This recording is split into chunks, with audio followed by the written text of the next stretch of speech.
The economy of Vietnam is a developing planned economy and market economy. Since the mid-1980s, Vietnam has made a shift from a highly centralized planned economy to a socialist-oriented market economy. Over that period, the economy has experienced rapid growth. In the 21st century, Vietnam is in a period of being integrated into the global economy. Almost all Vietnamese enterprises are small and medium enterprises. Vietnam has become a leading agricultural exporter and is served as an attractive destination for foreign investment in Southeast Asia. In a similar fashion to other communist countries after the end of the Cold War, the planned economy of Vietnam lost the momentum for productivity and sustainable growth. In the current period, the economy of Vietnam relies largely on foreign direct investment to attract the capital from overseas to support its continual economic rigorousness. After almost a decade of high growth, Vietnam tumbled to low growth rates prior to the global financial crisis in 2008. Real GDP growth averaged 7.25% during 2001 through 2007, which is one of the highest in Asia. Average annual growth slowed down to 5.5% in 2008-2009, revived to a little over 6.25% in 2010-2011. Vietnam is a developing country in Southeast Asia. In recent years, the nation has been rising as a leading agriculture exporter and as an attractive foreign investment destination. Vietnam's key products are rice, cashew nuts, black pepper, coffee, tea, fishery products, and rubber. Manufacturing, information technology, and high-tech industries constitute a fast-growing part of the economy. Vietnam is also one of the largest oil producers in the region. The gross domestic product in Vietnam expanded 6.8% in the third quarter of 2015 over the same quarter of the previous year.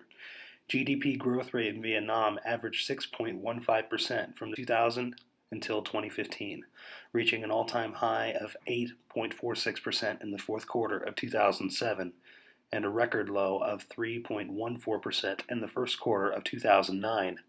GDP growth rate in Vietnam is reported by the General Statistics Office of Vietnam.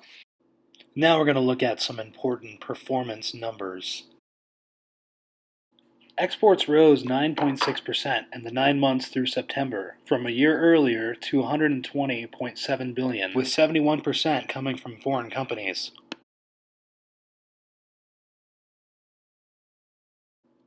Imports climbed 15.9% from a year earlier for the same period. September trade deficit was $100 million, from $347 million surplus in August. Retail sales gained 9.8% through January to September from the year earlier.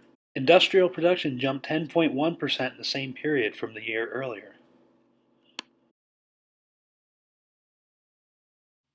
Pledged foreign investment surged 53.4% in January through September from a year earlier, and dispersed foreign investment climbed 8.4%.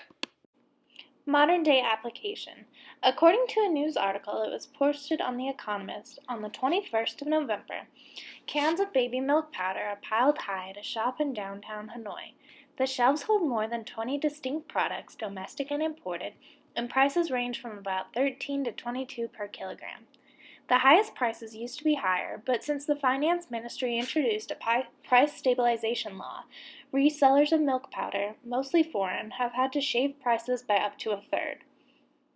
As America's Congress mulls whether to approve the Trans-Pacific Partnership, an American-led trade agreement whose draft text was released early November, it all sends a bad signal about Vietnam's commitment to economic reform. Vietnam is an eager member of TPP and expects to reap an economic windfall if Congress approves the pact, but is still asking America and the European Union to drop their designation of the country as a non-market economy before 2018 when it is due to expire. A switch to a market economy designation would help Vietnamese firms fight anti-dumping lawsuits. Vietnam has already secured market economy status with other countries, yet a statue of Lenin stands tall in Hanoi. And economic planners in the ruling Communist Party still have plenty of Soviet impulses. They draft 5-year plans, the next of which will be hammered out at a Communist Party Congress in early 2016, and it is not just baby formula prices they have sought to control. Since 2002, they have rolled out laws to cap the price of basic goods like petrol, rice, and sugar. Such controls are initially applied to state-owned enterprises, but they increasingly regulate private and foreign competitors too. The milk law appeared last year after a handful of multinational formula companies were accused by the state-controlled press of price fixing on flimsy evidence. It may have been designed to hurt foreign firms and benefit their domestic competitors, such as Viet Nam, a dairy giant in which the state owns 45% stake. Yet the law also affected Viet Nam, and some may think it will just reflect an old-fashioned thinking about the government's role in the marketplace. Whatever the reason, foreign firms and embassies are furious. Last year, the Prime Minister is said to have assured America's Commerce Secretary that the law was temporary, but this spring it was extended until 2016. A mart manager says it affects high-end products and mainly benefits the middle class who never feel squeezed by high prices. Market volumes of milk powder have dropped by 11% since last year. Foreign brands are winnowing inventories and curbing research and development in a $640 million milk powder industry.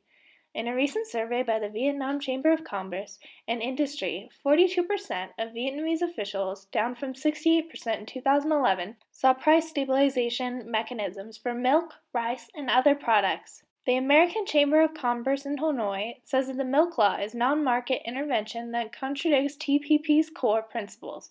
Persuading America that Vietnam is a market economy will still be a hard sell.